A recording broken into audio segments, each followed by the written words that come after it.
Kinasuhan ng lokal na pamahalaan lungsod po ng Antipolo ang isang mag-asawa matapos po na gumamit po ng peking PWD ID para makapanood po ng libre sa sine sa isang mall. Loko.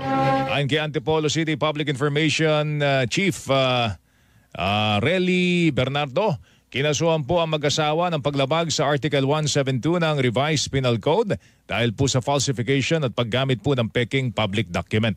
Batay po sa investigasyon, nagpresenta ng 3 PWD ID ang mga suspect sa sinehan ng isang mall noong Disyembre para sana makapag-avail ng libreng sine para sa kanilang mag-asawa at kanilang anak. Nang isa-ilalim sa verification, natuklasang wala ang pangalan ng mga ito sa database ng mga PWD. Sa Antipolo City, naloko na. Paalala po na Antipolo City LGU, tanging po ang Office of the Senior Citizen Affairs at Persons with Disability Affairs Office lamang ang nag-i-issue po ng senior citizen